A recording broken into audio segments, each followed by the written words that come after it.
Денеска православната црква ги празнува светите маченици Карп и Папила, свештеномаченикот Венијамин Ѓакон и светата великомаченичка Злата Мегленска.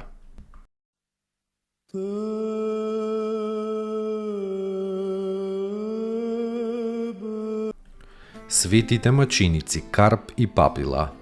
Карп бил епископ Тијатирски, а Папила бил ѓакон. Родени биле од Пергам, каде што најпосле и пострадале за Христовата вера од лошиот намесник Валерий, во времето на царувањето на Деки.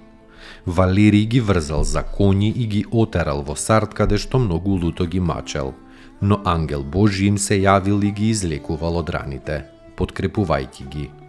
Слугата на Карп, Агатадор, го следел со голема жалост својот господар додека и него не го зеле на мачење. Потоа Валерий повторно ги врзал за коњи и од Сард повторно ги довлекол во Пергам. Кога светиот Карп го врзале за дрво и толку многу го камшикувале што целото тело во рани му го претвориле, а неговата крв како поток ја напоила земјата.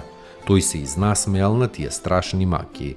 Кога го прашале зошто се смее, светиот маченик одговорил дека го видел небото отворено и Господ каде што седи на престолот со херувими и серафими наоколу. При мачењето на Папила, овој свет маченик со молитва излекувал еден човек, слеп на едното око, и многумина кои тоа го виделе поверувале во Христа Господа.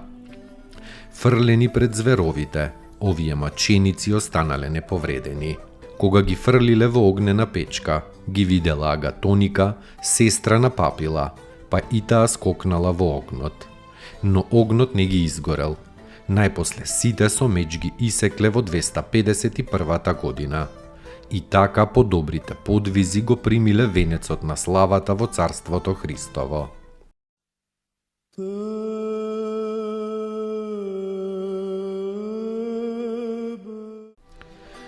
Свештеномаченикот Венијамин Ѓакон.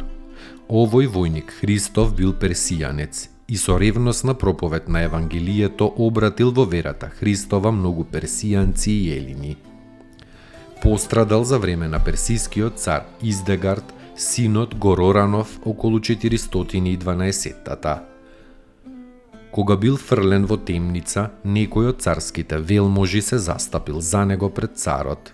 Царот го пуштил, но под услов да замолчи и повеќе да не им зборува на луѓето за Христа. Тогаш Венијамин одговорил: "Тоа никако не можам да го прифатам, затоа што на големи маки ќе биде предаден оној кој го крие подарениот талант." Така продолжил да ја шири верата Христова. Царот наредил да му набиле трња под ноктите и го мачеле се додека не го предал својот дух на Бога.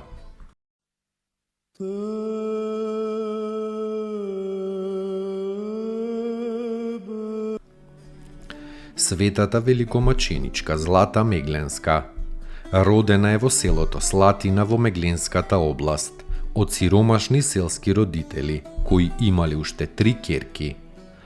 Светата Злата била кротка и побожна девојка, мудра со Христова мудрост и златна, не само според името, туку и според богоплашливото срце. Кога еднаш Злата излегла да налее вода, некои бесрамни турци ја фатиле и ја одвлекле во својата куќа. Кога еден од нив и понудил да се потурчи и да му стане жена, Злата без страв му одговорила: "Јас верувам во Христа и него единствен го знам за свој младоженец. Од него нема никогаш да се одречам, макар вие и на 1000 маки да ме ставите, дури и на парчиња да ме исечете." Тогаш пристигнале незините родители со сестрите, и родителите й рекле: "Ќерко наша, смилувај се на себе си и на нас, на своите родители и на сестрите. Одречи се привидно од Христа за да бидеш среќна и ти и ние, а Христос е милостив ке ти го опрости гревот направен под присила во животот. Плачеле горко бедните родители, сестрите и роднините. Но витешката душа на светата Злата не се предала да биде победена од ѓаволските замки. Таа им одговорила на своите родители: кога вие ме советувате да се одречам од Христа, вистинскиот Бог, вие повеќе не сте мои родители, ниту мои сестри.